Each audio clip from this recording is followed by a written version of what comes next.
We are going to do something differently. We're going to start with our closed session because we have two very important items that we need to cover, and we should try to have that done so that we can go ahead and continue the business portion of the meeting as well as the presentation that we would have on, let's just put it this way, we'll have the closed session, then we'll do the presentation on 7th and North Tryon, and then approve the consent agenda items. Madam Clerk, you good with that? Okay, with that, we're now calling the action review and meeting to order, and I need a motion to go into closed session. Mr. Attorney?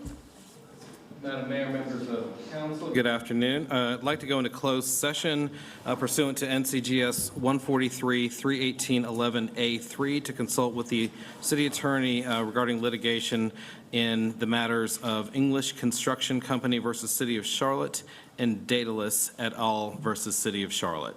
I'll move. Second. We have a motion and a second. Because we are virtual, we still have to do the roll call section of our meeting. So starting, is Mr. Bakari online?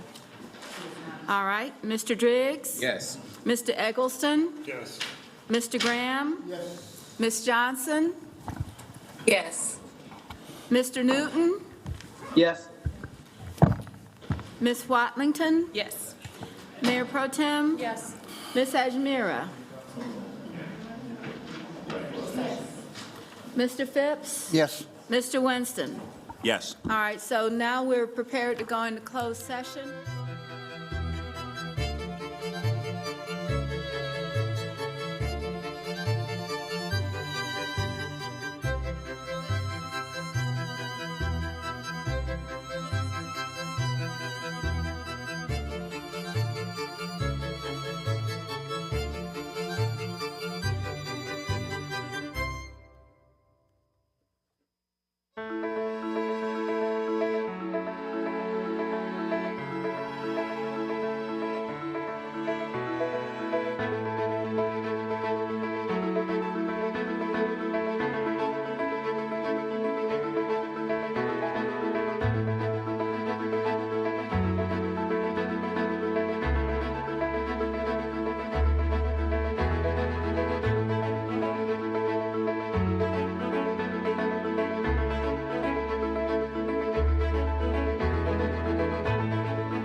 For those of you who have patiently waited for us, go to a closed session. We're now in the open session with Charlotte City Council. We're now going to have an update on 7th and North Tryon's project. Ms. Dotson? Thank you, Mayor and Council. I'll wait for them to pull up this presentation. It's coming. Okay, thank you. 7th and North Tryon is not a new project for you. In fact, this project's been in the work for about the past 7 years. I want to recap kind of some of the steps we've been through, and then what has happened since the last time it was here in front of you. Let's see, which was about 2 years ago. You want to say next slide? Next slide, please. Wait, thank you. Now I'm the presenter. Now you can do it. Page down. Stop. Try now, page down. What about page up? Click on the screen to activate it. I did that. What technical difficulties? Try one more time. Okay, just hit next slide, please, Wendy. So as I said, this is something that we have been really working on for the past 7 years, and it started with the North Tryon Vision Plan that launched in 2015. In 2017, City Council approved the plan, which had goals such as creating an art and cultural destination that also incorporated retail and restaurants. It's centered around lifelong learning with the library. It supported multifaceted transportation in a walkable community. In July, you further supported this plan by an investment in the Carolina Theater and the rehab of that. That project will be completed later, and probably in about a year.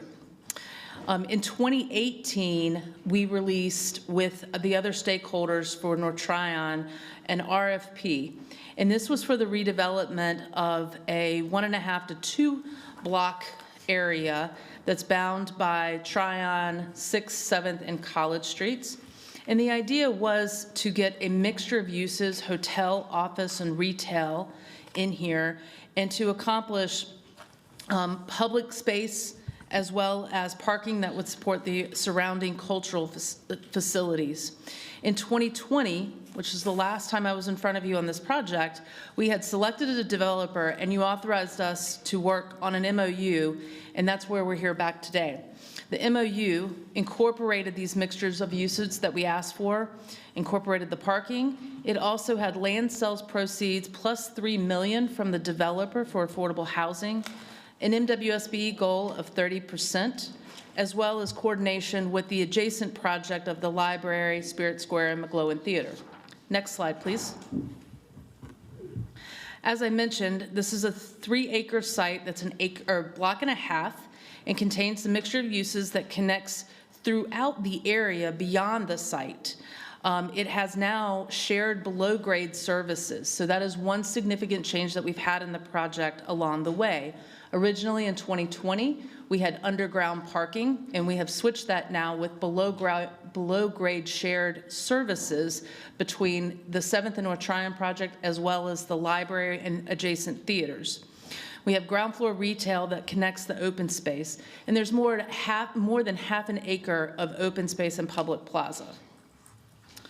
Next slide. You can see here in the blue several of the surrounding amenities, as well as the future and Livian development that is adjacent to it. And also remind you that the site has 3 different landowners that we have coordinated with to implement this vision between the library, the county, and Bank of America. Next slide. So as I mentioned, the master plan has shifted slightly. The new changes allow for movement throughout the site to the east and west, as well as to the north and the south. And we think creates better connectivity to the surrounding amenities and cultural facilities, as well as through the site as a whole, and better connects all the retail to the larger area. Next slide. Looking a little bit closer at the site, what you have here in the bottom left is approximately 400,000 square feet of office. Throughout the site, you have about 30,000 square feet of ground floor retail. You have 345 multifamily units that are in the top right. There's a hotel in the center of the project for about 200 rooms that also includes retail. There's a 7th Street parking deck, which is at the bottom right of your screen, and that has 585 spaces, of which 250 will be public parking. This is up from when we were talking about this in 2020, when we said it would have about 150 to 200 spaces of public parking. And again, the shift was we pulled the parking above grade and put the services below grade so that the flow of the pedestrians through the site to engage in the retail and the various uses was an easier flow. And then also, as I mentioned before, all of this now incorporates between the new library, the theaters, and the 7th and North Tryon development, more than half an acre of public plaza space. Next slide, please. The economic benefit and public benefits to the project. As we talked about the North Tryon vision plan, this is a major milestone in implementing that vision plan that was started more than 7 years ago. The project will connect, as we said, the cultural and civic and learning venues, as well as the new uses of retail, residential, and office. We have a significant amount of retail incorporated in there. There will also be enhanced pedestrian and cyclist improvements to the site. MWSB goals of 30% that we mentioned. And then lastly, the access to multi-forms of public transportation with the gold line, the blue line, connecting into the parks. The job creation is a major part of this as well. We anticipate over 4,300 new jobs coming to this site, and also 1,200 jobs during the 3 years of construction. And then when it's all said and done, this will create an estimated $4.7 million of new property tax revenue. As we have mentioned, the pedestrian and non-vehicular circulation through this site, this includes improvements to the 6th Street cycle track. We have 7th Street will become more of a festival street, and it will also have the plaza will have at least 6 public events annually. If you think about what's going on right now in Uptown with Charlotte Shout, this is yet another opportunity to program and bring people into our Uptown and host our community. And then, as I mentioned, the 250 parking spaces that will support the library, Spirit Square. And again, that's an increase from where we were in 2020. Next slide. And the affordable housing. This has largely remained the same from where we were in 2020. We had $18.7 million for affordable housing. That was the land sale proceeds as well as the $3 million developer contribution. $6 million of that was held for in Livian in the adjacent development to 7th and North Tryon. That would be 106 units. 11.7 of that is for 546 units outside of downtown, and you can see the list here. There's a remaining $1 million that is yet to be allocated. And just as a recap, we are looking here at a $600 million development that generates a 1 to 22 public-private investment leverage. We're also proposing a $3 million CIP that would support the roadway and streetscape enhancements along 7th, 6th, College, and Tryon. The tax increment grant would be $24.4 million. Of that, the city contribution is $8.8 million. And then you can see here in the bottom section that our tax increment grant would go to support the public plaza, the cycle track, the roadway improvements, as well as the public parking and the underground service area that supports both the office, the theaters, the library. And just to wrap this up, here's a quick overview from when you voted on the MOU in 2020 to where we are now in 2022. The private investment remains the same. The tax increment grant we had estimated at about $25 million, and a CIP in the $3 to $5 million range. Obviously now we have locked in at $24.4 million and $3 million on the CIP. A 30% MWSBE goal remains the same. The affordable housing in 2020 estimated 18.7 million, 691 units. Now we're still at the same dollar amount, 652 units, with 1 million still remaining to be allocated. The below-grade parking allows for the public plaza. Now we've flipped that, we said, and we put the service below. The service was originally above ground. So service below now and public parking above ground.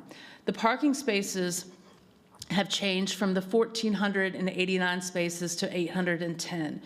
Partly this is because the office square footage between the 2020 proposal and now has decreased by about 50,000 square feet. Also, the multifamily is going to self-park itself, and so that's where the shift in the numbers are coming from. But the public parking that is provided has increased from that range we were initially at to 150, 200 spaces to 250 spaces. And last slide. So we're in front of you here tonight. The County Commission has already voted on the Master Development Agreement and public investment. We will be back on May 9th for a City Council vote on the public investment, and construction is estimated to start this summer. That was a lot of information really fast. Thank you, Mayor. Ms. Dodson, can you go back to the slide that shows the site layout? Two-dimensional one.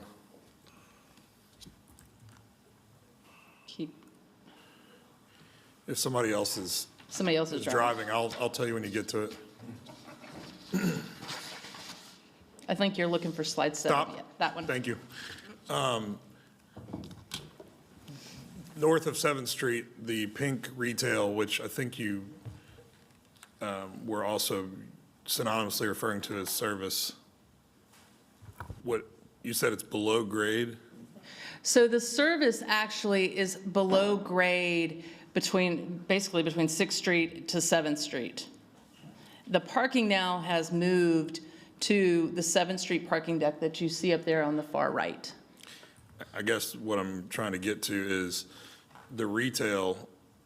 I couldn't determine whether you're saying the retail is below grade. No. The retail is at street level. Yeah, all the retail's at street level. Okay, I wanted to be Sorry. clear about that because the way it was stated, I mean, we laugh, but we built an overstreet mall that now most of the people, other than the folks who work in our offices, don't know exists. And you've got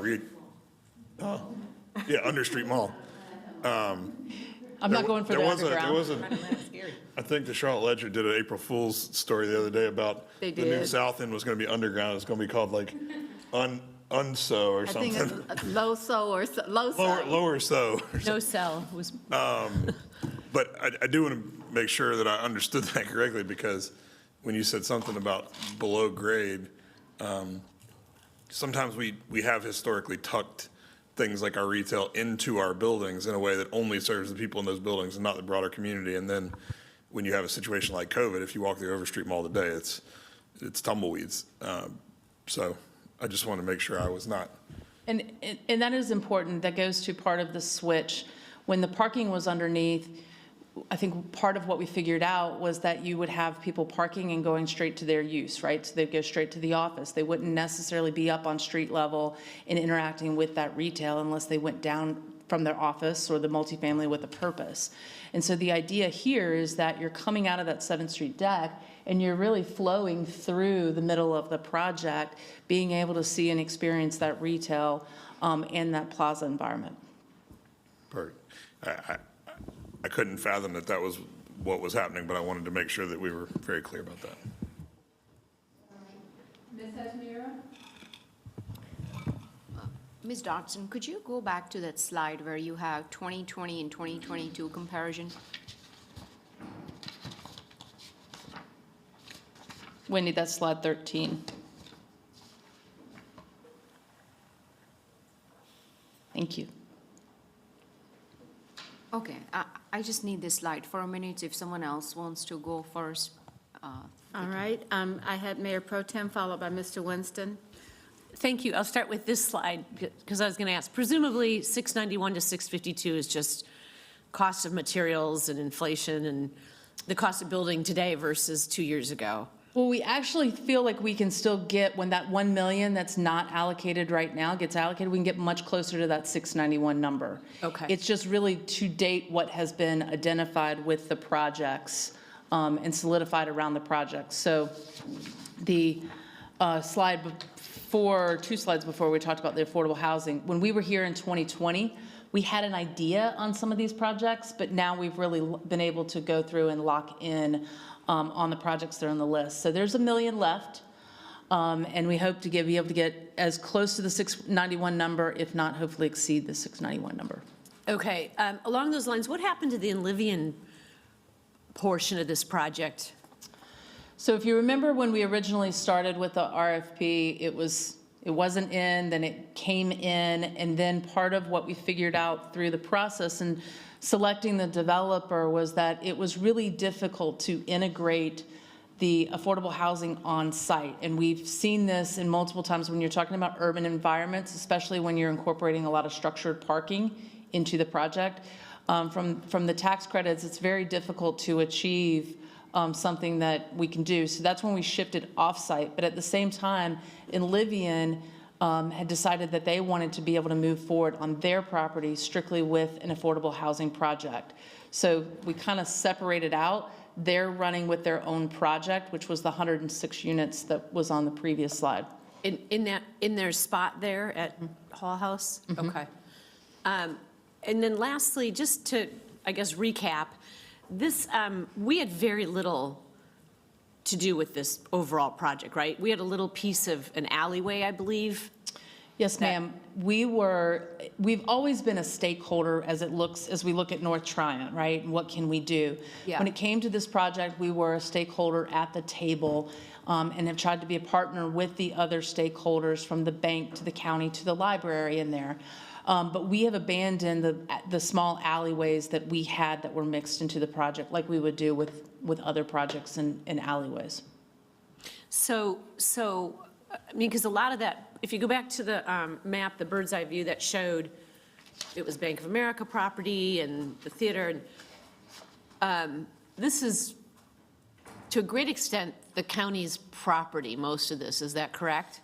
Between the county and the library, yes. That's the full block of 6th to 7th Street. Okay, so okay. I mean, I guess in the spirit of partnership, that's what we're doing, right? Because this is not our project necessarily. Right. We're just being stakeholders and good partners and being asked to contribute our portion of the TIG plus CIP dollars. Right. Correct?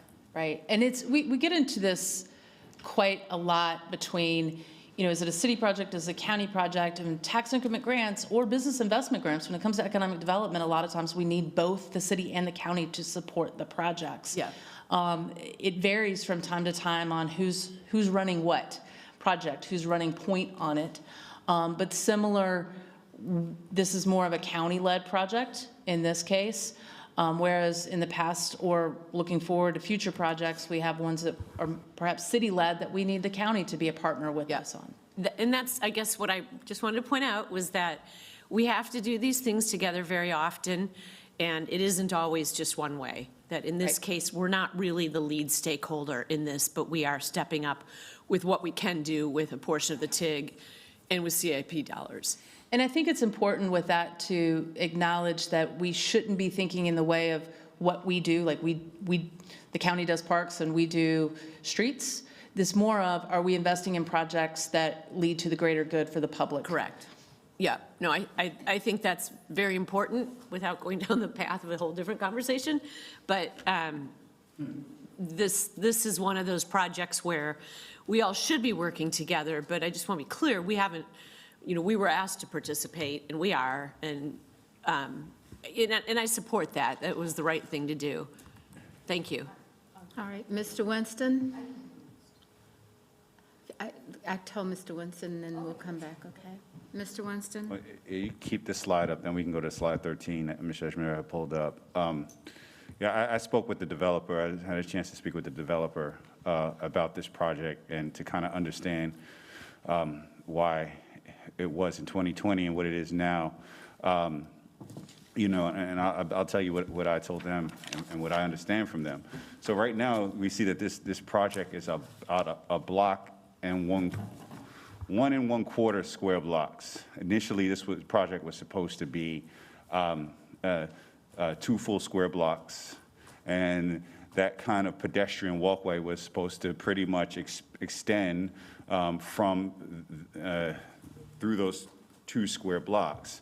And it was going to create a pedestrian plaza and a center that really, it took me a lot to get there to support building parking with public dollars with about 2 blocks away from 2 light rail stops in the most intense part of town.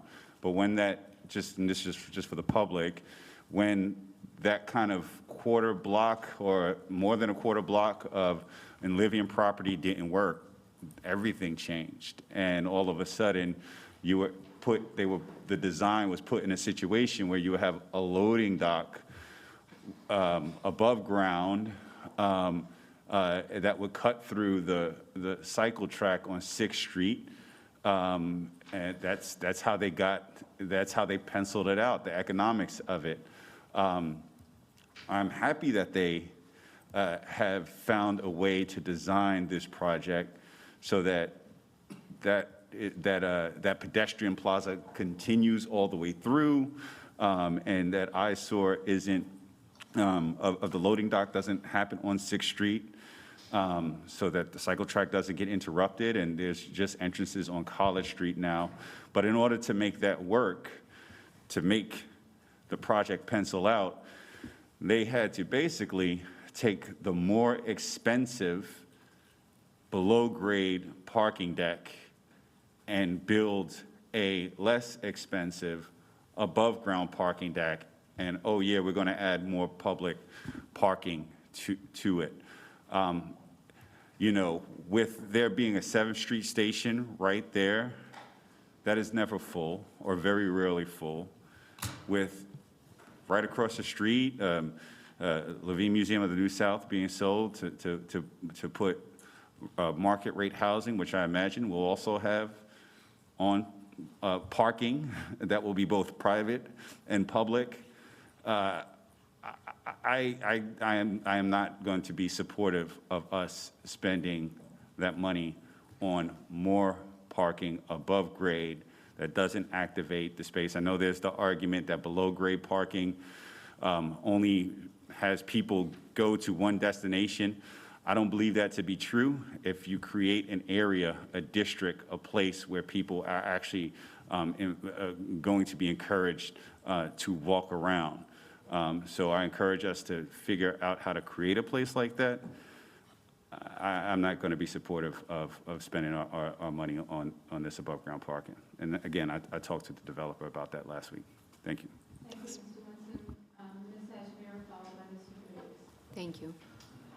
Could you please go back to that slide where you got the comparison between 2020 and 2022? Okay. So I know last time when we approved this, a lot of discussion, like Mr. Winston said, was around parking and how our TIG public dollars it's going towards parking. But it's good to see that now it's less parking. Well, from 1,489 spaces to 810 space. Where do you see more? More public parking. Yeah, more public parking. I'm talking about just overall, right? The concern was about our TIG dollars going towards public, not just public parking, just parking. And I know this policy still needs to be reviewed in Economic Development Committee, but we have to look at what are other things we can tie our TIG to, right? Because when we look at our overall project, it's hard to explain that our TIG has to be associated with one item, whether it's parking or something else. So when we say, $24 million is going towards parking, well, that's not necessarily true, because if you don't provide TIG, this project wouldn't be successful. So I think we just need to find another way where we are not attaching our TIG to specifically parking. And it's always when we have these, it's always hard to explain that the TIGs are legally tied to a public infrastructure investment, right? but yet we're investing in the project because of the project as a whole, right? We might be, our dollars might be going to a road, but they wouldn't be going to a road unless we supported the whole project. And so that's where it gets sometimes very difficult to kind of separate out. Yeah, and I had this conversation with many residents who had reached out to us, hey, why are you all funding with tax increment grant, public, or just parking in general?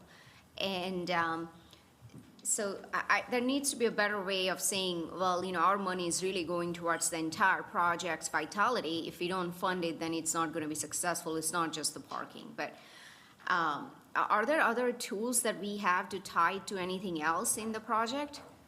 Well, our dollars are not going solely to parking. We're also investing in the public plaza space and in the streetscape, as well as the rebuilding of 7th Street into the Festival Street.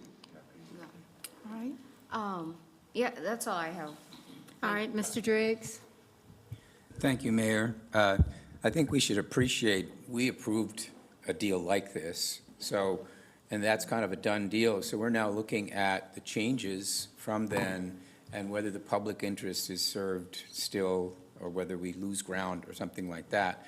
On the parking spaces, the fact is we need parking spaces. And until we have alternatives to cars, we can't start sort of trying to squeeze those out. So I'm interested on that. You said 50,000 square feet have gone away from the office building, right? Mm-hmm. How many spaces would we normally assign to that 50,000 square feet? I can get you the specific breakdown. So I just want to understand the calculation where we get from 1489 to 810.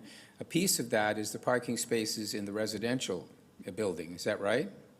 Well, the multifamily will self-park itself, so it's Right, kind of but separated. those spaces, the multifamily spaces, ones that were included in the 1489 before?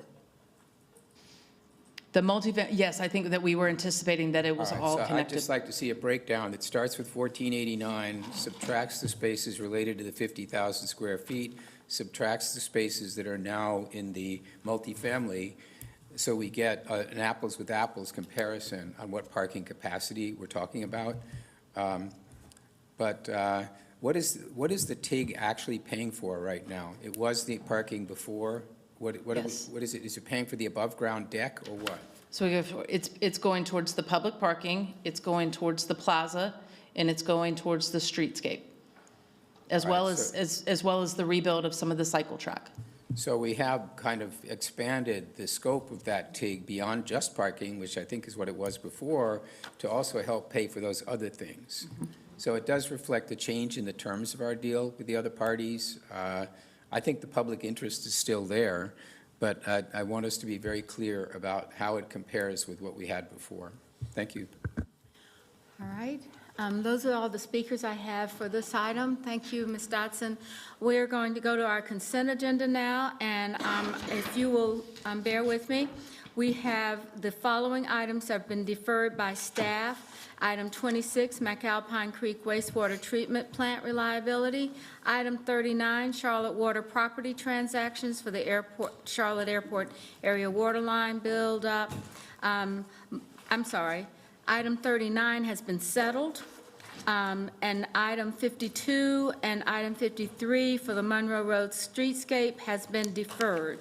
So may I have a motion to approve all of the remaining items from those that... So moved. All right, thank you very much. On the business items, Ms. Johnson has asked a question, and everyone should have an email with a copy from Ms. Harris about that. And then the final thing is Mr. Winston has asked for a separate vote on item 31.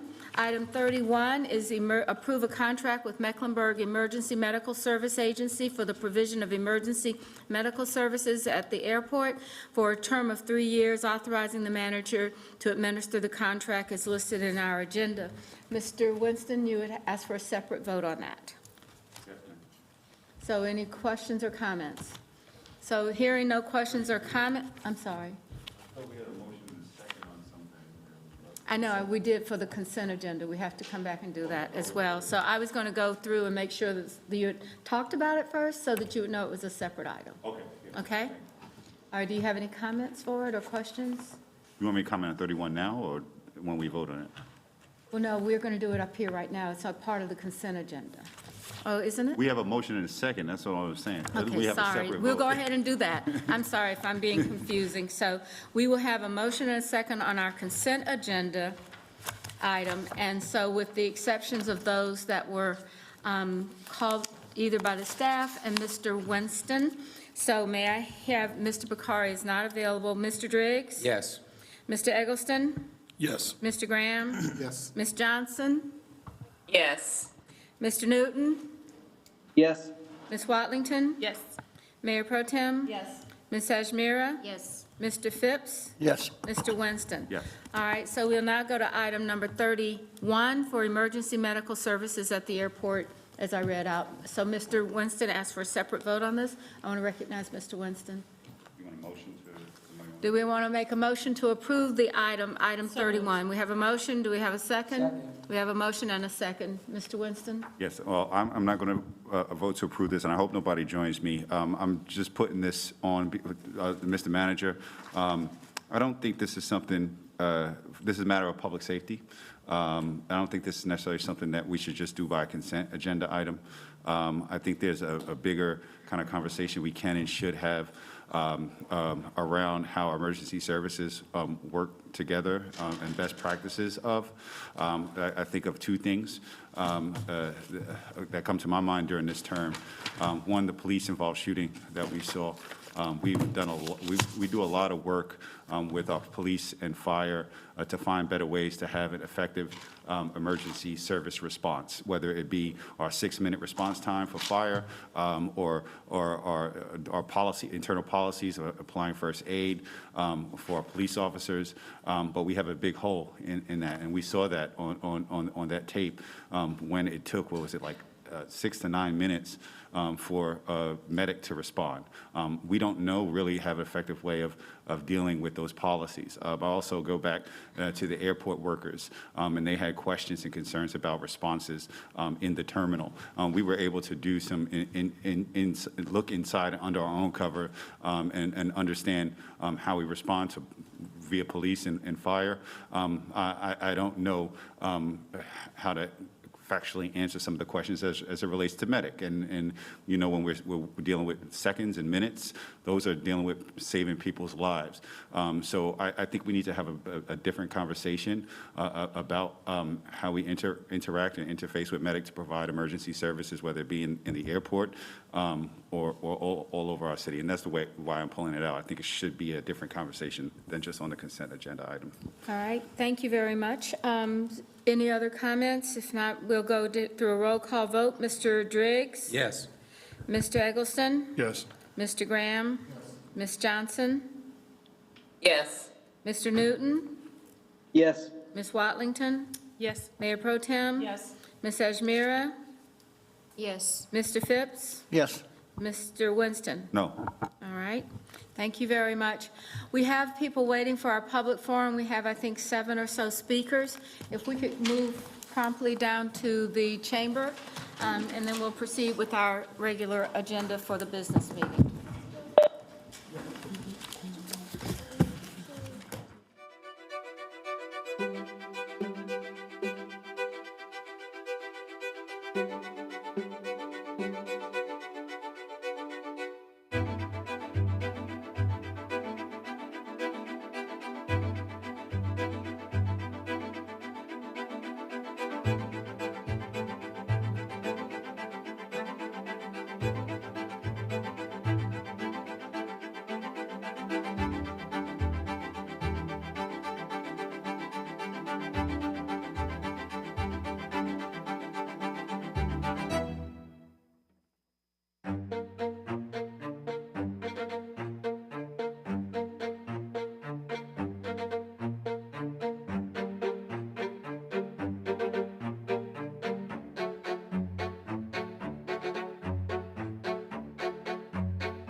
everyone, and good evening. It's so nice to come down from the second floor where we have a council meeting where we would discuss issues that are coming up or actions that we're about to take. And it's always so good to come down here and see people that are willing to sit and listen to us talk even more. We really appreciate you.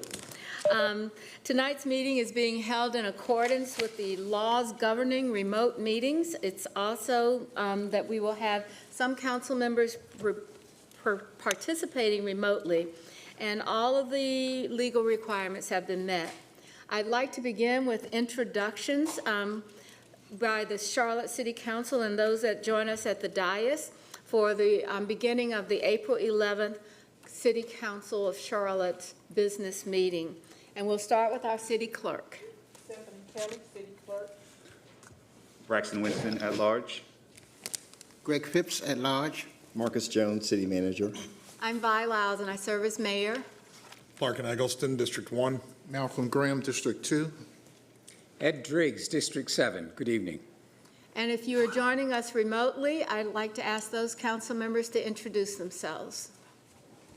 Renee Johnson, District 4. Good evening, Matt Newton, District 5. All right, thank you. We will have other council members joining us momentarily. Tonight, we begin our meeting with an expression of invocation that is followed by the Pledge of Allegiance. We do this to solemnize our own debate. We recognize that there is a great deal of religious and faith diversity within our community, and we are doing this in order that we can work better together, and hopefully you'll see the evidence of this as a result of Councilmember Newton giving us our expression of an invocation tonight. Mr. Newton? Thank you, Madam Mayor. Let us pray silently together, each of us according to our individual beliefs. Let us offer thanks for our daily bread and blessings for one another. Let us seek to be a source of hope for those in need and guide us in truth, fairness, goodwill, friendship, and concern for others. Let us, this City Council, give gratitude for our opportunity to serve our great city and give us the strength to make the right decisions. Let the feelings of love, kindness, and a well-directed yet gentle spirit always be reflected in all that we do. In this we pray. Amen. Amen. Thank you. If we'll now stand for our Pledge of Allegiance, please join us if you wish. I pledge allegiance to the flag of the United States of America and to the republic for which it stands, one nation, under God, indivisible, with liberty and justice for all. Thank you, everyone. Each month, we hold a public forum where we invite members of our community to come down and speak with us about issues that they find very important. Each speaker is given 3 minutes to address the council. As a result of this, after each person has spoken, as a result, you will get a response, not necessarily tonight, but you will get a response from the staff and to address your issue or your concern and as information. So tonight we're going to start off with our public forum, and I'd like to recognize Tanya Lyon to come down and speak with the City Council, followed by Cal Clark, who we have 2 podiums and 2 microphones, so you can stand at both, 1 person at each side. So I'm assuming, Ms. Lyon? Yes. Please begin. You have 3 minutes. Thank you. Hello, I'm Tanya Bendixson Lyon. I'm a resident of our great city and a mom of 2 teen boys, Cooper and Asher, and also a lovely adult daughter, Sierra. I've had the blessing of holding some fun and impactful positions in our city. I was a WBTV news anchor for 10 years. I was ordained a pastor at Elevation Church 10 years ago in 2012. I'm currently special assistant to the president of Montreat College and a small business owner in our city as well. So I'm grateful for your leadership in our city and the opportunity to stand before you tonight because April is National Poetry Month. And in partnership with the Institute for Poetic Medicine, our team has been bringing poetry as healing to Charlotte since 2020. When we write, we experience epiphany moments that more deeply connect us to our shared humanity. So I'd like to share with you a few items from our third and newest edition of Embracing Uncertainty. These are original poems that were written by poets served through the nonprofit organization Running Works. We've also been blessed to work with the Sandbox and Hope Haven. The first poem was written by a man named Harrison. Today, I am observing the love, the happiness, the joy of planting positive seeds along life's highway. When we allow ourselves to assist others in their life space, there is a reflection of our actions that is seen in the mirror of life. Our delight illuminates our will to serve mankind whenever we can, to whomever we can, wherever we can. Positivity breeds positivity. The second poem is written by Matt. He's one of the staff members at Running Works who told us he was a little reluctant to write poetry at first because he thought it might be weird. And then he wrote this lovely poem. We are all runners. Running is probably one of the most misunderstood forms of art in the world. If you are breathing, you are running. Running towards something, running away from something, running to the next minute, hour, and day that is coming, as long as your heart is running. Body, mind, and soul, all three are in constant motion, moving forward as we grow old, experience life, love one another, seeking peace in a world of sorrow. Some run fast, some run slow, but we're all in the same race. We just finish at different times. The biggest question to me is, will you win your race? Not on the road or the track, but as a son or daughter, mother or father, friend or foe. One may think, I don't run, but the reality is we've all been running our whole lives. And the third one I want to share with you is written by Vince. Vince wrote this. I said 2 poetry sessions ago, I don't care for greenery, but today, after this pandemic, sitting near a tree might be all right. We offer these original poems as a gift. Thank you. Samantha, my business partner and friend, made sure you have a few from our recent work. We're dedicated to growing and guiding our community, and we ask that you consider those who might benefit from the work, connect us to them so that more people might benefit from this healing process. We can be reached. You can see it there. Thank you very much. Thank you for your time and attention. For your time and the comments. It's truly an expression. Running, of I love think for all running of is us. particularly appropriate in this company. And in this Absolutely, time. exactly. Yeah. It is particularly appropriate. And thank you for the publication. Me. All right, our next speaker, Kyle Clark. Is Kyle available? Virtual. Virtual? I know, is he available? Yes.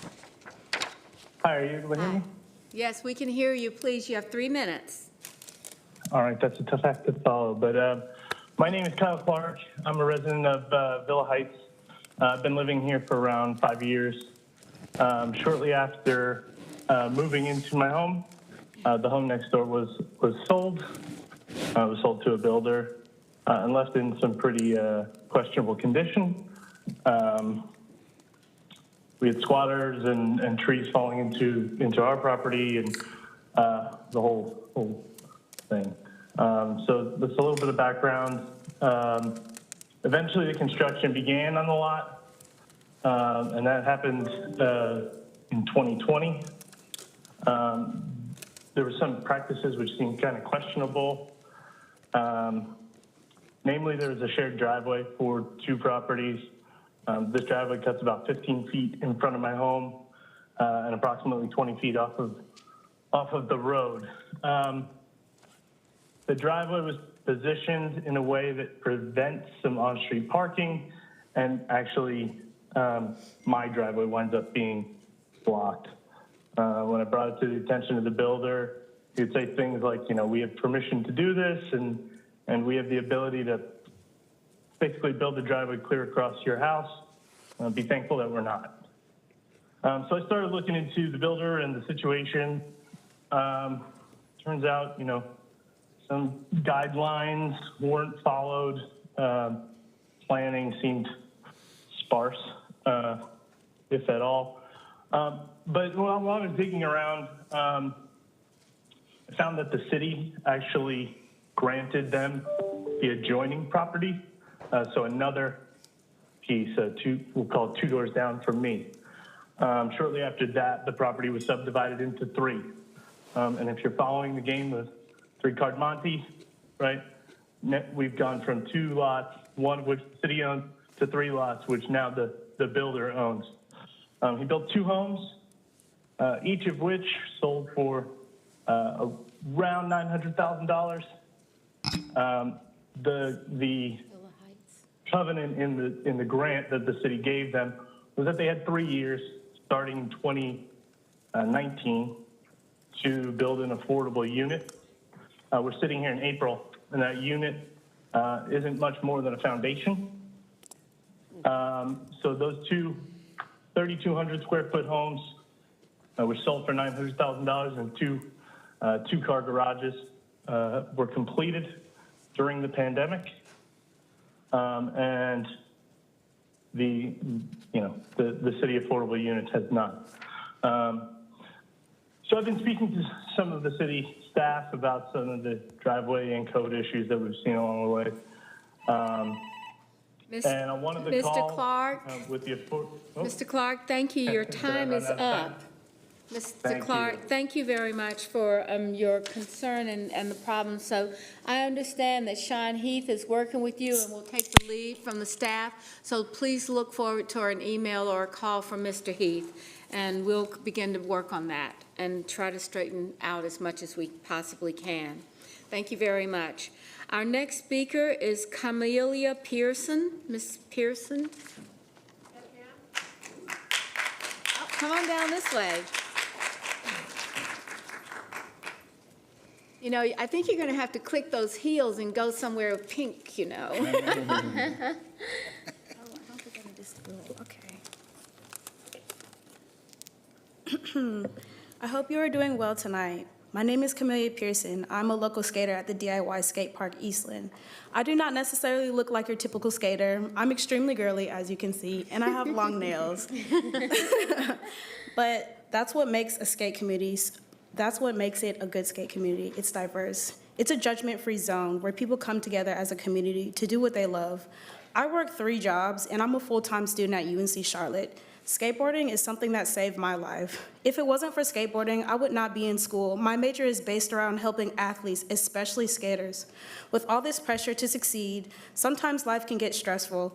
I can't count how many times I felt stuck, scared, and worried about my next move. But I think it's safe to say I can speak for every skater when I say this. I go to the skate park to find a peace of mind. It's a place where I can let loose and enjoy the wind going through my hair. A place where I know if I'm down, somebody will encourage me to keep going. A place I can feel accomplished at when I learn something new. So many skaters have taught me the value of life just from one conversation. That is why it is so important for us skaters to have a place to call home. We need skate parks, not just because it's a fun place to be, but because a skate park is a place where so many skaters can come together and feel safe. We are one big family. Please, after this, think about the lives you will be impacting when you consider building more parks and not taking down Eastland. We need this more than anything. Skateboarding is so many people's careers, and skateboarding is also what most of people, like a lot of people only have skateboarding. By tearing down Eastland, you are taking away from the community. People have put their own money, hard work, and love into building Eastland. Please take the time and evaluate everything I'm saying tonight, because I'm sorry, I'm so nervous. No, don't be sorry. You're doing great. Because I'm not just speaking for me, I'm speaking for the skate community. Thank you so much. Thank you so very much. We're working on it. All right, we're working on it. Thank you guys for showing up. You've been here and been very consistent. But we are working on it. It's Mr. Graham likes to say it's not a microwave setting, though. We got to do some more work on it. All right, we have 3 speakers that would like to come down and address the Duke Energy Wants My Property message. Ms. Versi Mixon, Elvira Guy, and Betty McCullough. Are you here in the audience today? It says in person. Are they here? Okay, if they're not here, then we'll go to our next speaker, and it would be Kevin Murray. Oh, come on down, Mr. Murray. I know that that's for the fair housing resolution. I'm slow, I got a cognitive disability. Take your time. No, you're, please. Anyway, you guys know who Oh, this is? yes. Okay.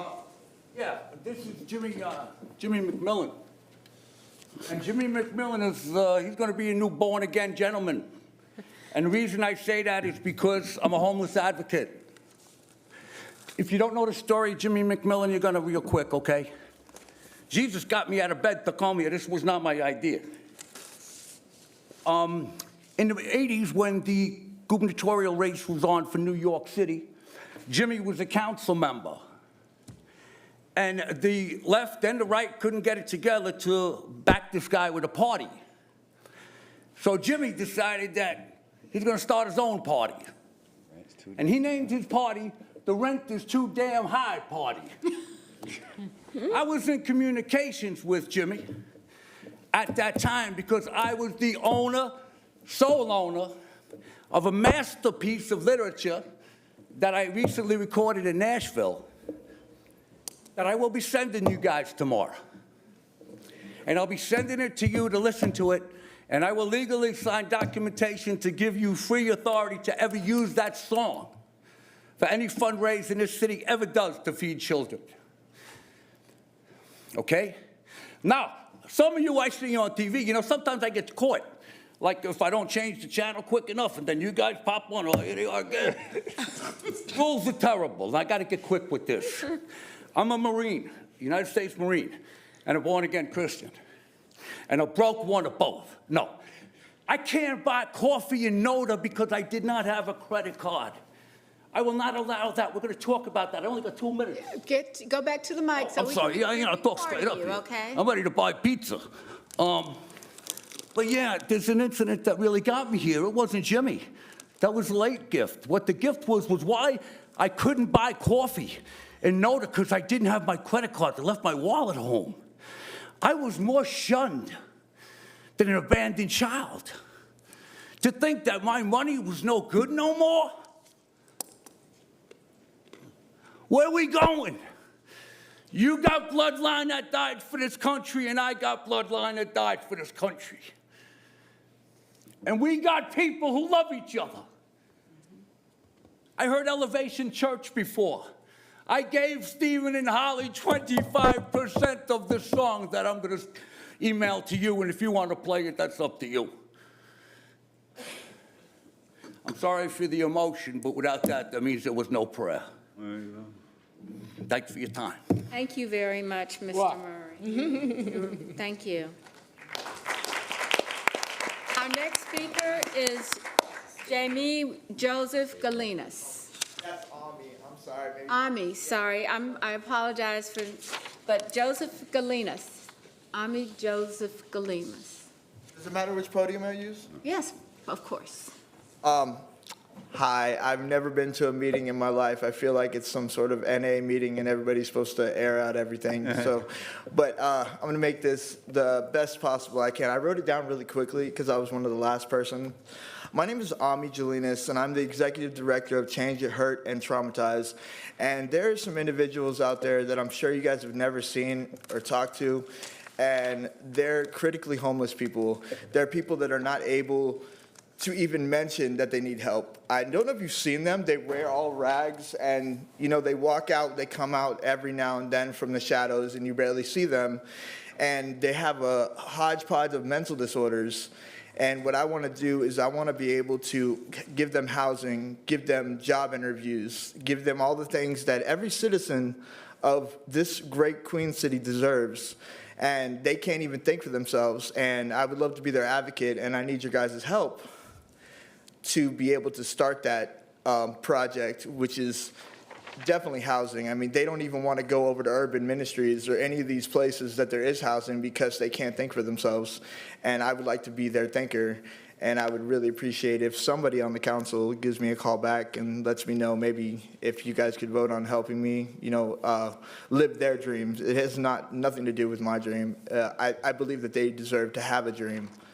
And that's my time. I'm not cut it short. I'm not going to go rambling. Thank you. Mr. Galinas? Yes, ma'am. Believe me, I want you to know that this council also has that dream for every resident, and we want to do our very best, and we appreciate people like you that care very much and offer your ability to communicate and serve. So thank you, but know that this is something that every member of this council. Ms. Mayor, I've had my non-for-profit business for 3 years, and I haven't had any help from grants or anything like that, so you guys are my last resort in trying to get some funds or maybe a lot, allocated to help these people. Anything would help, but I just want to get something started so that these people can feel like normal human beings.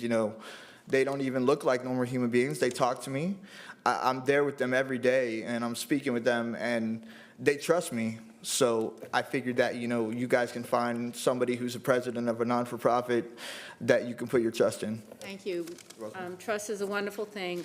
Our next speaker is Fred Lawing. Mr. Lawing.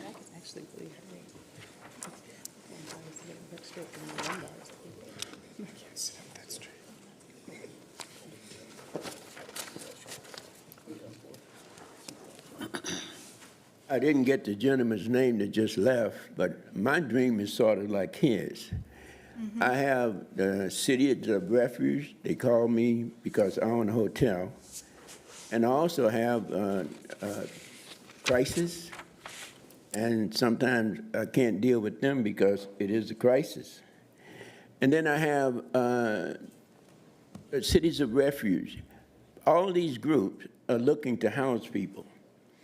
And then when I look at the affordable housing, I am definitely for affordable housing, but I see it going in a backward direction. It takes a year to get a hotel, gut it out, to put in kitchens and stoves so they can cook.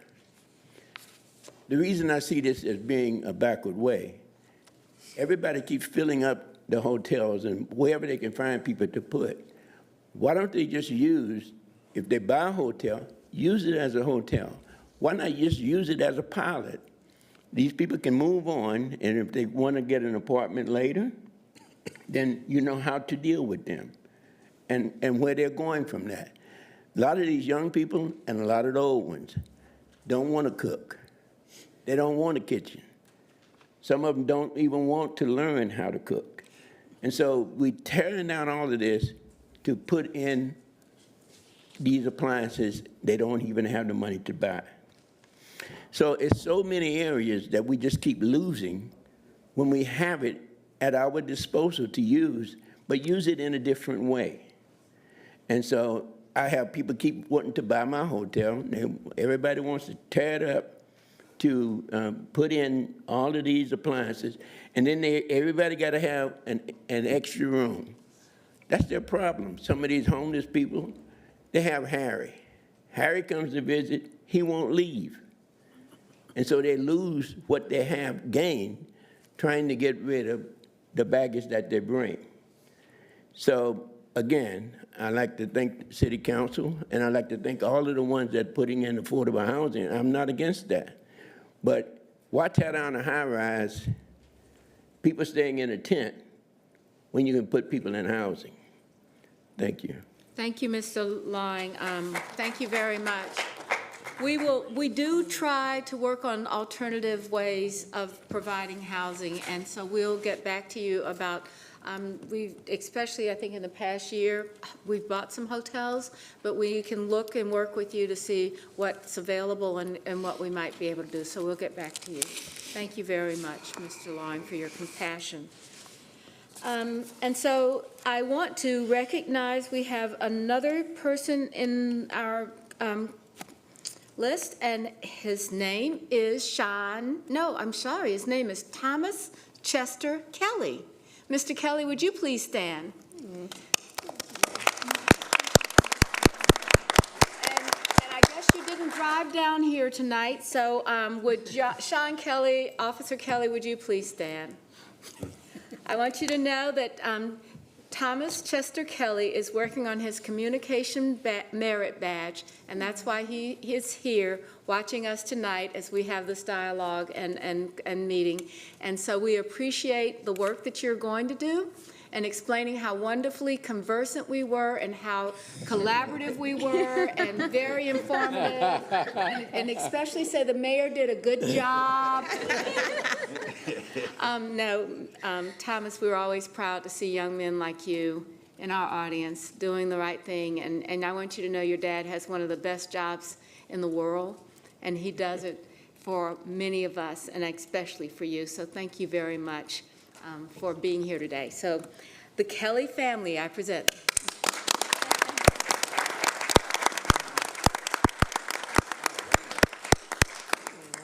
All right, so that is the end of our speakers list, and we are now going to go to a recognition that we would like to have for Fair Housing Month, followed by, let's see, who's going to come and speak? Ms. Dwayne Turner is going to come down. Mr. Turner, please come down. And Mr. Phipps is going to recognize you with our resolution. Thank you, Mayor. I'm honored to read this proclamation from the City of Charlotte recognizing April as Fair Housing Month.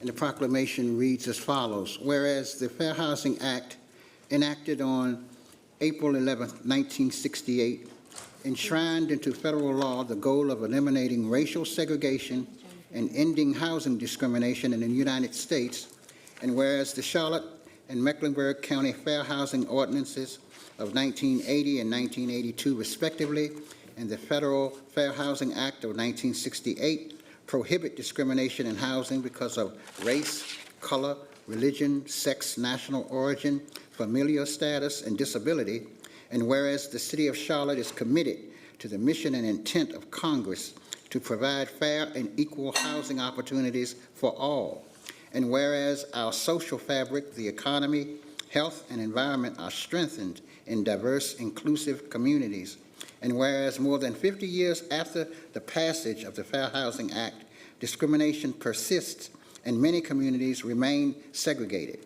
and whereas acts of housing discrimination and barriers to equal housing opportunities are unacceptable to a common sense of decency and fairness. Now, therefore, I, Vi Alexander Lyles, Mayor of Charlotte, do hereby declare the month of April 2022 as Fair Housing Month in Charlotte as an inclusive community committed to fair housing and to promoting appropriate activities by private and public entities to provide and advocate for equal housing opportunities for all residents and prospective residents of Charlotte. So Would you like to take that over to him so that he can have our official copy? most definitely. I'll take Come to you. I thought All he right, might thank want to you. come down and shake Well, you want all to of our come down, hands. well. Yes, we indeed. don't- No, we don't usually shake hands, Mr. Phipps. We're going to let you come out that way. Thank you. I just wanted to give reverence in this moment. Good evening, everyone. I appreciate your time. Again, my name is Dwayne Turner, and I am the 2022 Chair of the Canopy Realtor Association Fair and Affordable Housing Advisory Group. I appreciate the opportunity to be here tonight, and I'm thankful to you, Councilman Phipps, for coordinating this proclamation, and also to you, Mayor Lyles, and everyone involved for allowing this to come forward and for taking the time to recognize April as Fair Housing Month. Thank you. Thank you very much.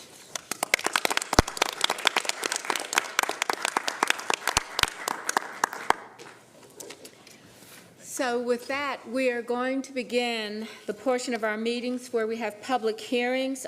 Do we have any speakers signed up for the public hearings, the two that we have? No, ma'am. All right, without any speakers. The first item is a public hearing on the proposed fiscal year 2023 annual action plan for housing and community development. Motion We to have close no the public speakers. hearing. Second. We have a motion to open and close the public hearing. We'll begin with Mr. Driggs, Yes. Mr. Eggleston, Yes. Mr. Graham, Yes. Ms. Johnson, Yes. Mr. Newton, Yes. Ms. Watlington? Yes. Mayor Pro Tem? Yes. Ms. Ajmira? Yes. Mr. Phipps? Yes. Mr. Winston? Yes. All right, thank you. That motion is approved. The next item is a public hearing on Airport 2022 General Airport Revenue Bonds and Bond Anticipation Notes. We are going to conduct a public hearing, and with having no speakers, may I have a motion to open and close the public hearing? Motion to open and close the public hearing and adopt the resolutions. And to adopt the resolution. Thank you, Mr. Eggleston. And it was seconded by Mr. Driggs, is that correct? Mr. Graham. Mr. Graham, thank you. Any discussion? Hearing no discussion, Mr. Driggs? Yes. Mr. Eggleston? Yes. Mr. Graham? Yes. Ms. Johnson? Yes. Mr. Newton? Yes. Ms. Watlington? Yes. Mayor Pro Tem? Yes. Ms. Ajmira? Yes. Mr. Phipps? Yes. Mr. Winston? Yes. All right. Next on our agenda is the city manager's report. No report. The manager has no report, so Man. yay. Excellent reports.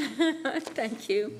All right, the next item on our agenda is authorize the city manager to negotiate and execute an infrastructure reimbursement agreement with the Drakeford Company in an amount not to exceed $2,214,000 for public infrastructure, which is expected to be reimbursed through 45% of incremental city and county property taxes from a designated area over 15 years, or until fully reimbursed, whichever occurs first, and to adopt a resolution approving an interlocal agreement with Mecklenburg County for the Greenville North Infrastructure Reimbursement Project. Do I have a Motion motion? to authorize and adopt. Second. We have a motion and a second. And so is there any discussion? We have no speakers signed up on this item, although I do see Mr. Drakeford and Mr. Curry in the audience. So are there any speakers? Mr. Driggs? Thank you, Madam Mayor. So I explained to Mr. Drakeford before that I appreciate his investment, and I see the benefits of this.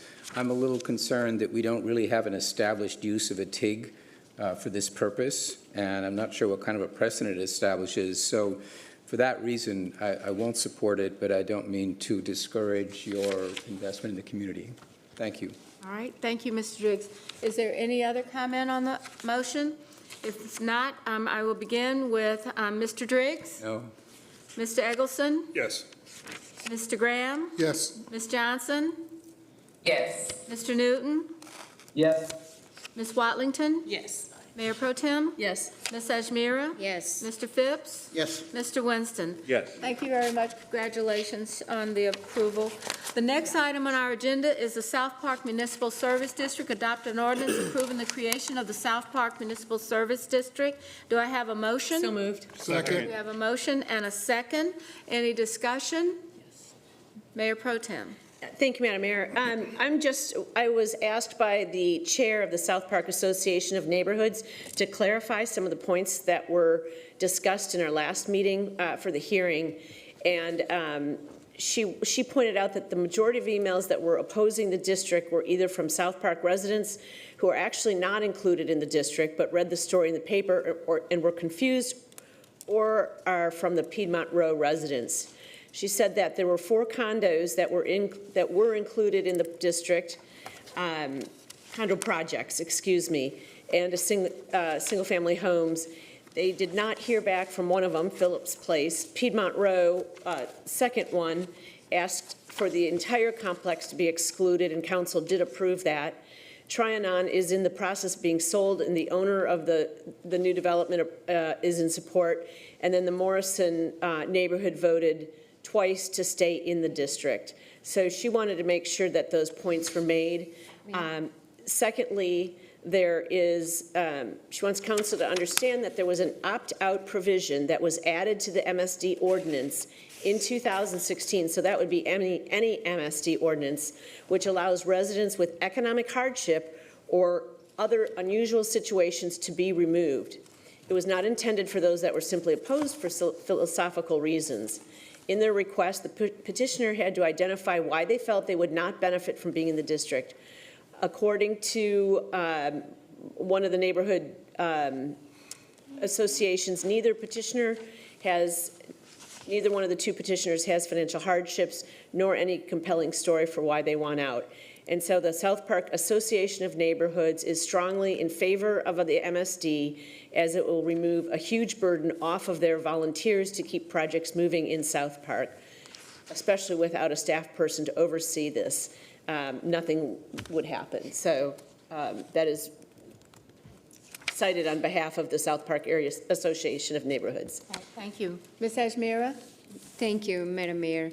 So I had asked questions about the housing impact of this MSD, and I had conversation with Chris Thomas, with our business community, and also with Ms. Larson, with the South Park Neighborhood Association, and she walked me through all the work that they had done to do an outreach to reduce or minimize the impact it will have on our residents.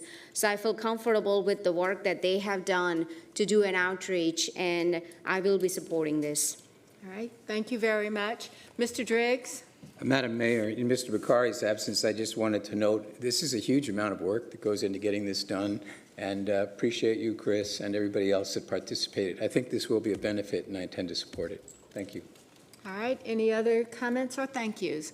Thank you very much, Mr. Thomas. All right, so with that, we'll begin our roll call vote. Mr. Driggs? Yes.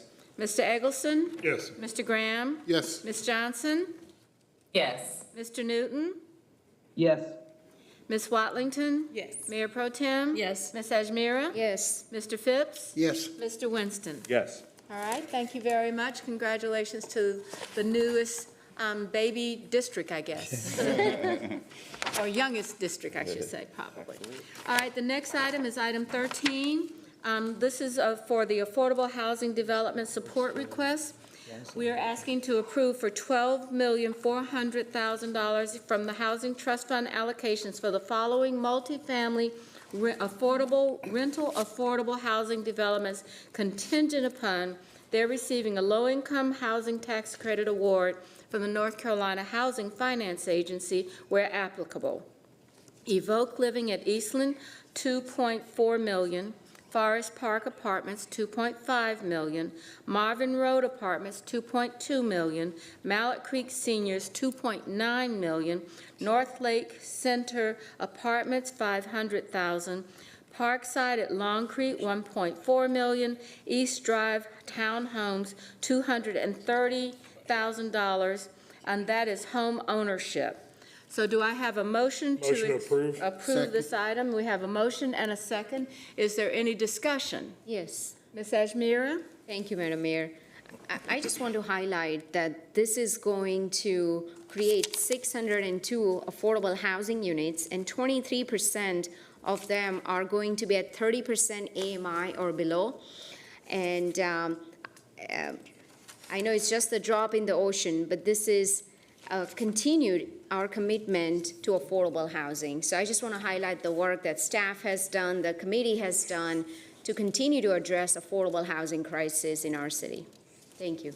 All right, thank you. Mr. Graham? Thank you, Madam Mayor. Kudos as well. I just want to kind of thank Sean, Rebecca, and Miles for all the work they've done to kind of get us to this point. And then just to reiterate that the Housing Trust Fund turns 20 years old this year, and it's time for a tune-up and take the car into the shop and kind of do what we got to do. So hopefully, Mr. Manager, you get the where this is headed to. So I think it's really a new assignment. Yes, I do. Yeah, I think it's really time for us to I kind have of. heard these words described. If you listen to Charlotte Talks, you'll hear Mr. Graham talk about this issue.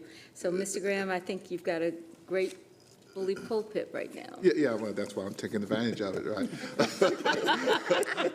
To give the manager some work. And I seriously, though, I think it's time, right? And the issue, as Councilmember Ajmira said, is a drop in the bucket, but there's so much more work to do, and Charlotte is cutting edge, leading edge in terms of what we're doing in reference to affordable housing.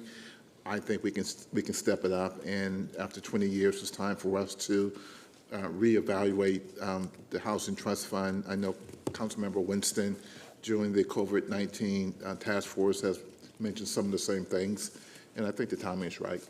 Yes. Ms. Watlington? Councilmember Graham actually said much of what I was going to say. I would add a couple of things specific to home ownership, and I know that we talked about this earlier, but I really want to see what we can do to help invest in home ownership for folks, because when we talk about economic mobility, we understand that oftentimes a home is the first driver for people to be able to build wealth. So I appreciate the work that is here and the work that we've done. I'm also looking forward to ways that we can increase the Housing Trust Fund as well as increase home ownership. The other thing that I did want to point out, and I'm not sure if Mr. Heath is around, but I've got a question for Mr. Heath. All right. I know last time we spoke about Brook Hill, and I know that this $12 million includes the $3 million set aside for Brook Hill, and given there's been some activity in recent weeks around Brook Hill, I just want to make sure that as we look at these particular investments that we've got our eye on what the residents of Brook Hill will need going forward. Yes, thank you, Councilmember Watlington. We look forward to more opportunities to speak with the new development team that's focused on Brook Hill. And in August will be an opportunity for us to reassess again. We'll see how many of the 9% deals that are reflected in this recommendation receive state funding. As I've said before, generally we'd see 3, maybe a maximum of 4 of the 9% deals would be approved, but we can only speculate at this point in time. So that'll be a fresh opportunity to reassess. And then, of course, assuming council's actions and voter actions later this year with the replenishment of the Housing Trust Fund, we'll be ready for a Brook Hill conversation for certain. And as it relates to the residents, one thing we promised to do last week was to continue with our community engagement work, and we're initiating conversations with the Harvest Center, led by Colin Pinckney. We know that they're doing some good work in the community, and we want to dovetail our efforts with theirs. Awesome. Thank you. Ms. Johnson? Thank you, Mayor. I'm excited to support this affordable housing approval, but I would also add, if we're looking at revamping the process, that we should really take a look at the 30% AMI population. We know that that's the most critical need. We have a 25,000 to 35,000 unit deficit. Once the courts caught up on the evictions from post-COVID, we're going to see more of a housing crisis once there's no more funding to assist individuals in the hotels, because that's where individuals are living who cannot afford $1,000 or $1,200 for a one-bedroom. So again, we're still in that crisis. So if we could really take a look at that population and just be creative. I know that it's frowned upon to build a whole lot of units for that 30% AMI because we talk about concentrated poverty, but so was tent cities, and so are the hotels, and so are the homeless shelters. So I just really hope that in the next edition of the Housing Trust Fund or any city assistance, that we are looking at those who have the greatest needs in the city. Thank you. I want to do some thank yous. I want to thank the voters that continuously approve these bonds.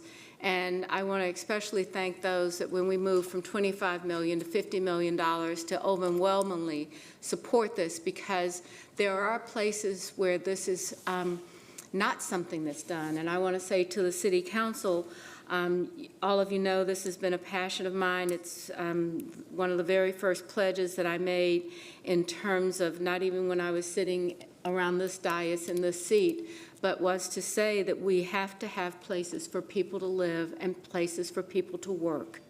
And if we can do those two things, and I think that Mr. Graham and Ms. Watlington have addressed this, but Mr. Jones, this idea of getting the right people in the room to talk about this is very important, because the real difference is connecting the opportunities that we have for people to get to work so that they can afford to own a home. Almost everyone around this dais is a homeowner, and they did it because they had a job that allowed them to earn enough to get a down payment or to borrow or have credit score that would allow them to be able to go to a bank and just be a part of what I call, the expectation that we ought to have for people. There are a lot of different factors, but any factor that this council can control is something that we ought to really be working seriously on. So I know that Mr. Graham talked about this, but I'd certainly like to see the ability for us to have the summit prior to or pretty quickly right after the bond referendum this fall, where we really are asking for a commitment of an additional, I would hope that the council will approve an additional $50 million on the bond referendum. And by approving that additional $50 million, that we would have a plan that would address the dynamics of change that we can control. Those things like providing for, with the adoption of the UDO and the 2040 plan, to allow people to have more say about what they build on their land and how they do that to provide for their families. So let's get to work on that. Thank you very much. Now we'll go ahead and have a vote for the motion. Mr. Driggs? Yes. Mr. Eggleston? Yes. Mr. Graham? Absolutely. Ms. Johnson? Yes. Mr. Newton? Mr. Newton? Yes. Ms. Watlington? Yes. Mayor Pro Tem? Yes. Ms. Ajmira? Yes. Mr. Phipps? Yes. Mr. Winston? Yes. All right, the next item on our agenda is to approve an amendment to the restrictive covenants of property located on Matheson Avenue to extend the time frame for completion of a for-sale single-family housing development and authorize the city manager to execute all documents necessary for those covenants. Do I have a motion? Second. I have a motion and a second. Is there any discussion? Mr. Phipps? Yes, I have a question about that. What's the construction status of the other two houses? Or are we just talking about this one affordable housing, one affordable single-family housing that we're talking about? I remember when we approved this document, they were building 3, and 1 was affordable and 2 were market rate. But Mr. Heath, is there any other information is that accurate? That is correct. Okay. 2 that are market and 1 affordable. Right, so are the other 2, have they been constructed? Yes, I believe that, yeah, I can ask Deputy Director how Okay. to join the conversation if you'd like. Ms. Hefner? Do you have a question? You wanna Yeah, I repeat just the wanted to question? know, I wanted to know the status of the other 2 houses because our comments talk about, our little write-up talks about, the lack of, it needs water and sewer line extension, but I just wanted to know, was this just talking about this 1 unit or the other 2 units are okay or whatever? Yes, the 2 market rate units are complete. They did not require new water and sewer connection.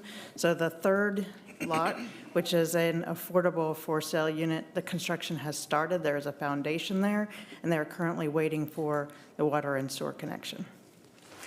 Thank you. All right, Mr. Winston?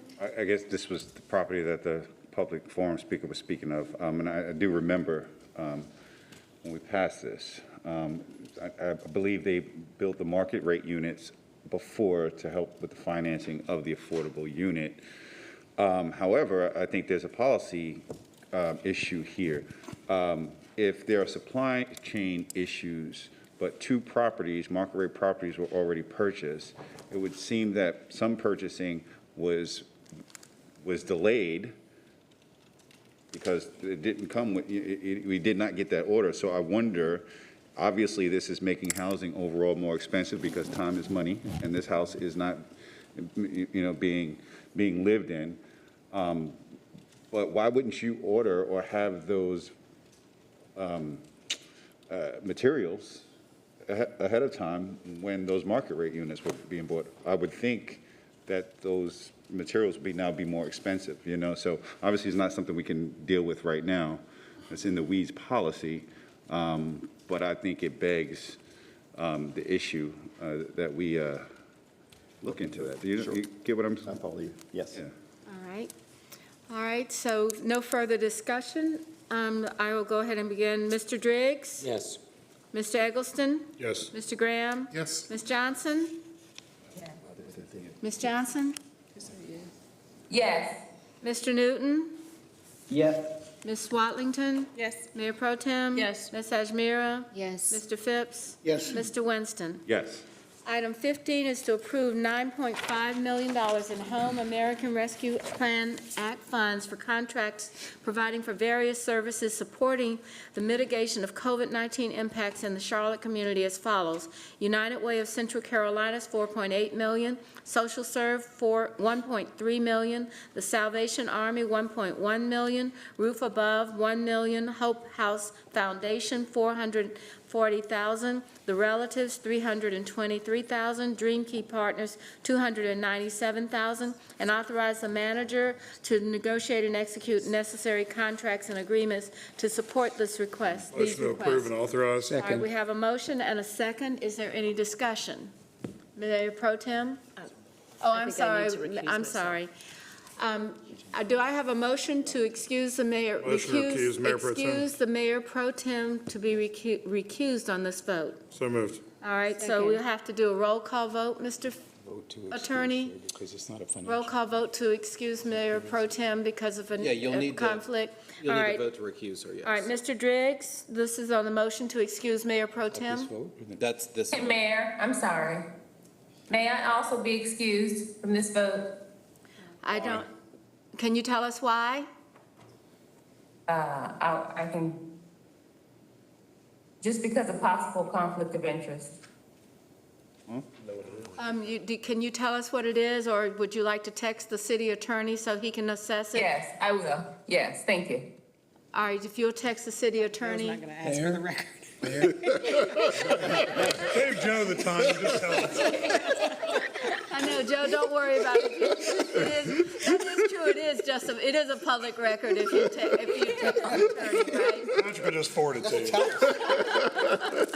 Okay, I was doing so well tonight, and then all of a sudden. Why don't we move to item 16? He's taking notes. So let's get the conversation on the recusals done, and right now, Go ahead and we'll vote on come it. back. We'll come back, and we're going to go to item 16, and then let's figure out what's going on with Ms. Johnson, and we know Mayor Pro Tem's service on the board, And I serve on Drain Keepers Board. and you're on the Dream Key Board. Okay. Hope we got 6 left. All right, let's go to action item 16, adopt a resolution authorizing Charlotte Water to apply for a grant in the amount of $400,000 with the NC Department of Environmental Quality for American Rescue Plan Act funds for the lead and copper rural revision project. Accept this grant in the amount of $400,000. As stated above, and adopt a budget ordinance appropriating the same $400,000. Do I have a motion? Motion to adopt and accept. Second. We have a motion and a second. Any discussion? All right, Mr. Driggs? Yes. Mr. Eggleston? Yes. Mr. Graham? Yes. Ms. Johnson? Yes. Mr. Newton? Yes. Ms. Watlington? Yes. Mayor Pro Tem? Yes. Ms. Ajmira? Yes. Mr. Phipps? Yes. Mr. Winston? Yes. Nobody had any recusal on the North Carolina Department of Environmental Quality. Okay. Item 17, adopt a resolution approving the upset bid process and sale of .7 acre of city-owned property at 8398 Silver Maple Lane to James W. Adams and Emily Adams for $24,000. Authorize the city clerk to publish the notice of the proposed sale, including the description of the property, the offer amount, and the terms under which the offer may be upset. Do I Motion have? to adopt and authorize. All right. Second. We have a motion and a second. Any discussion? All right, Mr. Driggs? Yes. Mr. Eggleston? Yes. Mr. Graham? Yes. Ms. Johnson? Yes. Mr. Newton? Yes. Ms. Watlington? Yes. Mayor Pro Tem? Yes. Ms. Ajmira? Yes. Mr. Phipps? Yes. Mr. Winston? Yes. Item 18, amend the 2022 City Council meeting schedule that has been presented before you. Motion to approve. Second. We have a motion to approve the new release schedule. Is there any discussion? All right, we have a couple of, all right, Mr. Eggleston. Just briefly wanted to point out, I mean, the question I think has been asked to a number of us by a number of folks. And so hopefully our friends in the media will get the word out that it will be September 6th that the next council will be seated. And I think that had been sort of something dangling out there that was unknown. So that's the main thing that I think comes out of this.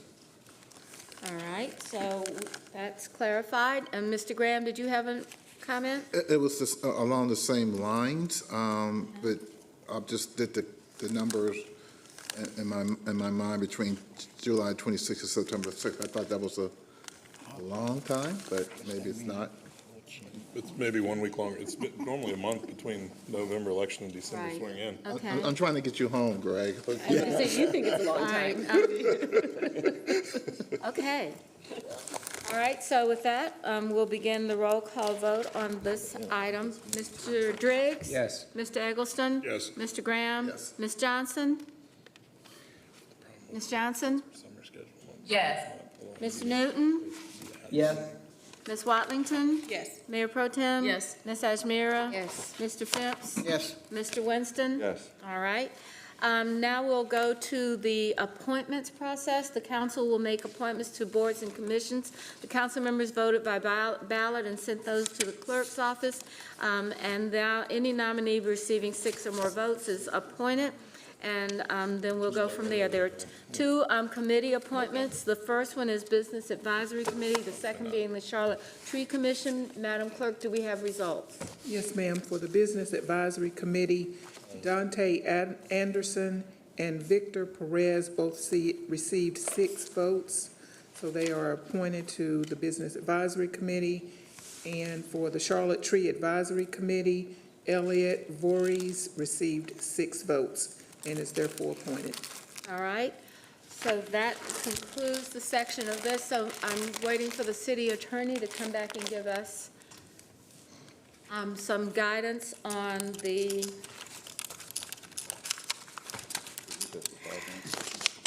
item on the. Go ahead and R. vote on the Mayor Pro Tem if you need to. And Malcolm, I guess. Can you do it as one motion?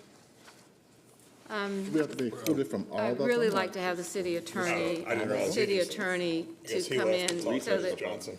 Until he comes back. Unless you can pull those one out, we both. Is that the only item left now? That is the only item left, and it is to recuse Mr. Graham because he serves on the Dream Key Board, and Mayor Pro Tem because she serves on the Relatives. And then I'm not sure Ms. Johnson is being, what Ms. Johnson's position is in this. Yeah, Mayor, Yes? I just want to make sure, since you asked the question so publicly, there's nothing salacious. I have a nonprofit organization that receives funding from United Way. So I take conflicts of interest very seriously, as most of you know. So that's why I asked if this was a conflict of interest. But Patrick has said that it's not.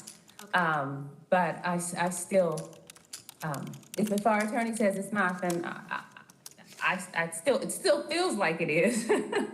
But You have an so I'm gonna obligation to I'm asking vote. to recuse, I'm asking my council colleagues if I may be recused from the vote. I'd leave it to the lawyer, I mean, the city You have to, attorney. Ms. Johnson, I want to say this because I've gone through this once before, but if Mr. Baker were here before, you have in North Carolina an obligation to vote unless you have, you can't self-initiate, you have to have a reason that's legal, and I'm waiting for Patrick to come back in here so that we can figure this out. Mr. Baker, so Ms.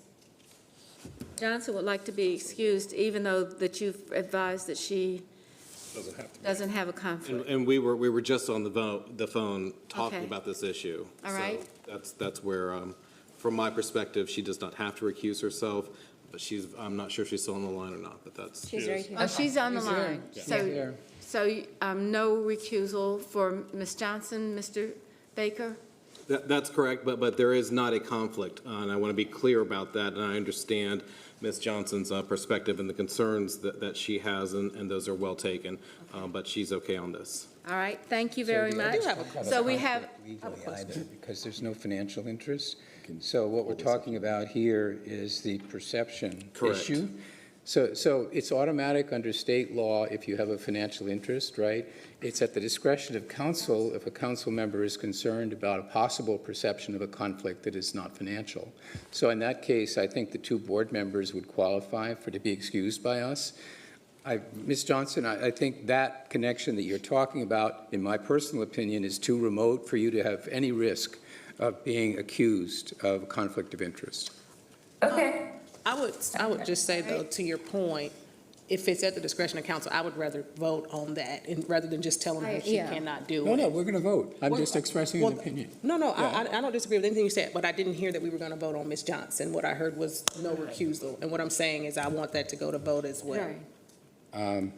Again, failing a vote, everybody votes. So unless, we will vote to excuse two people.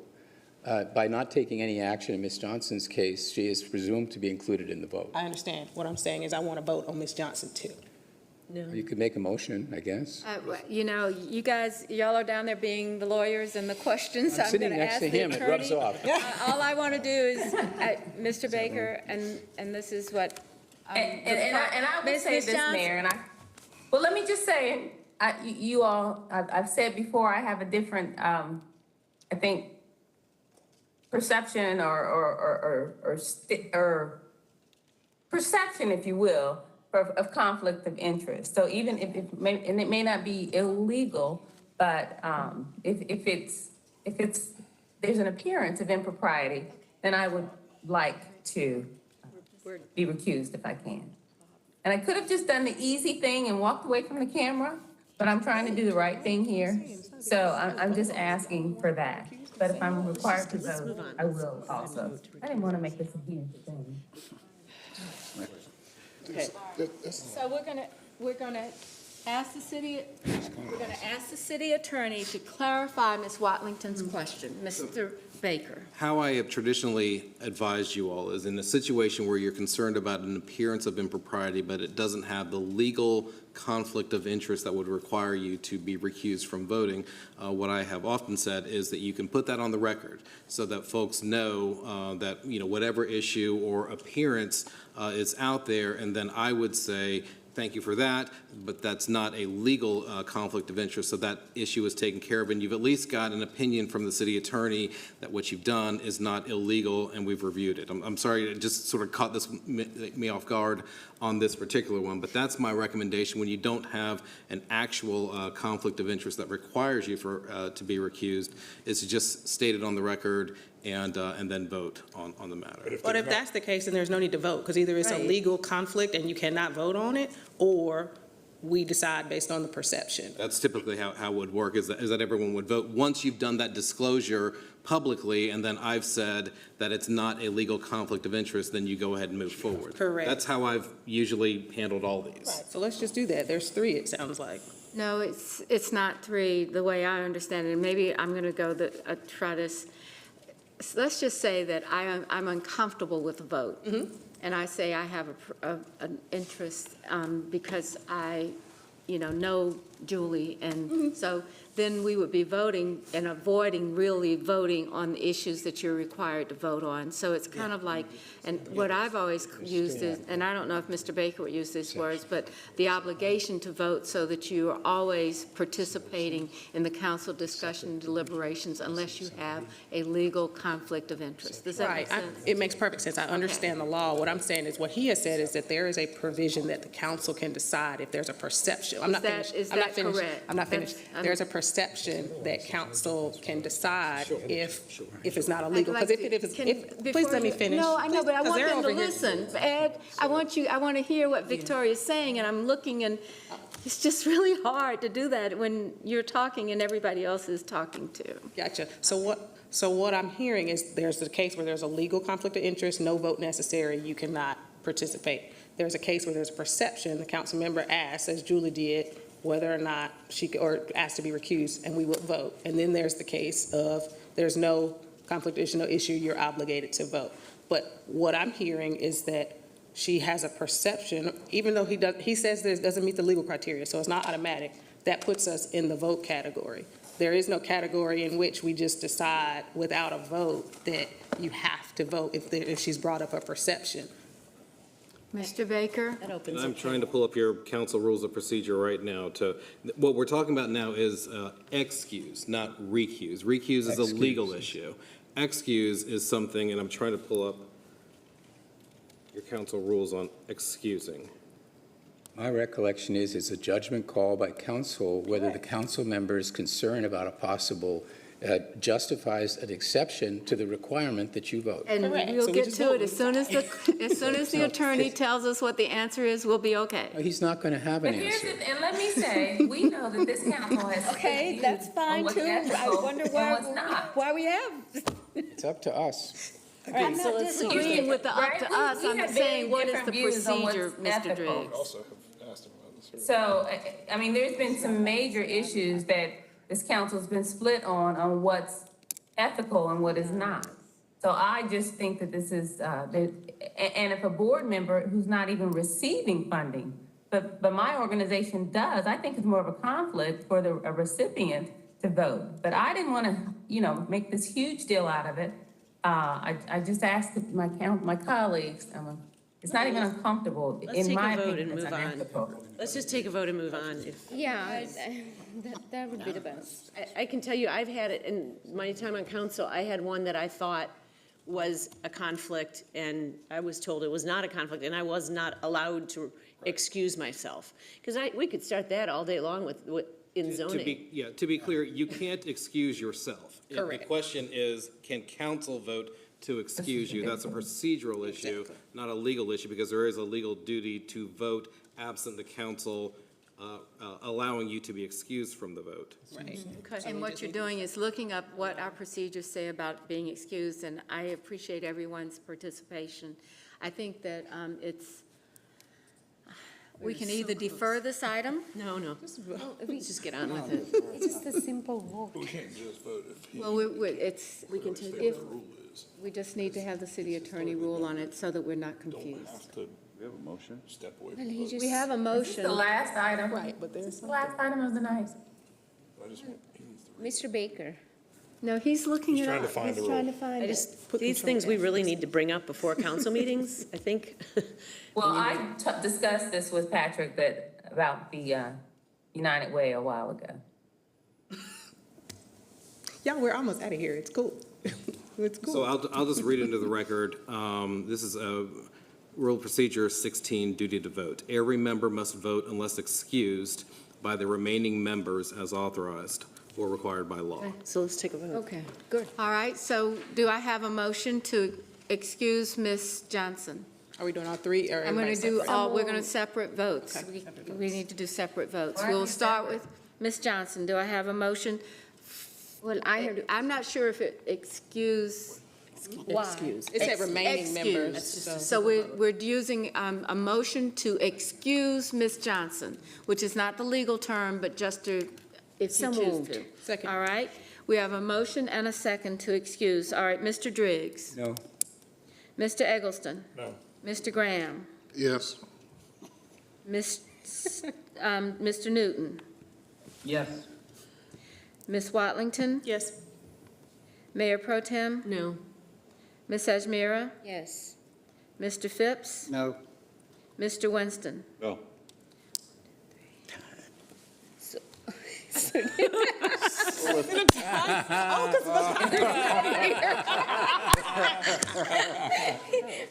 But it's not. It's so Mr. Bakari is not voting. Mr. Driggs was no. Eggleston was no. Oh, if it doesn't pass, it fails. No, she has to vote. They're on it. five. You have to have 6 votes to pass. It's not a tie. So no, it's not a tie. It's 4. She needs 6 to It's pass. 4 to 9. I mean, 4 to 5. That's not a Two tie. people go, oh, because Renee. Okay. So we move on. So we'll defer the, Yeah. I'm sorry, we'll defer the item until next week. Yeah, No. You got Okay. it. You got it. Just made a decision. Yeah. Well, it fails, so the motion fails. You vote, Ms. Johnson. The motion fails to get 6 votes. You will vote.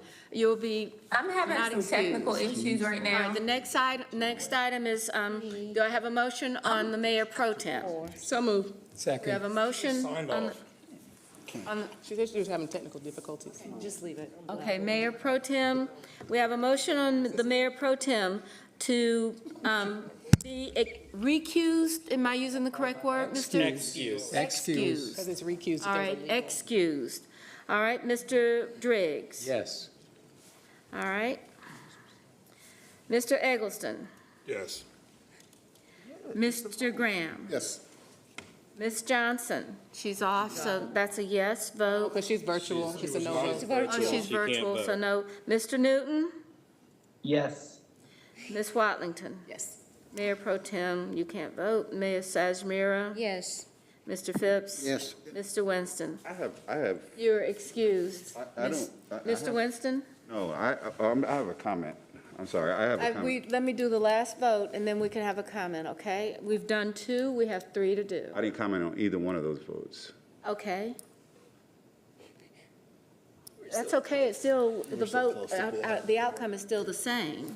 No, I don't think it is. I don't understand.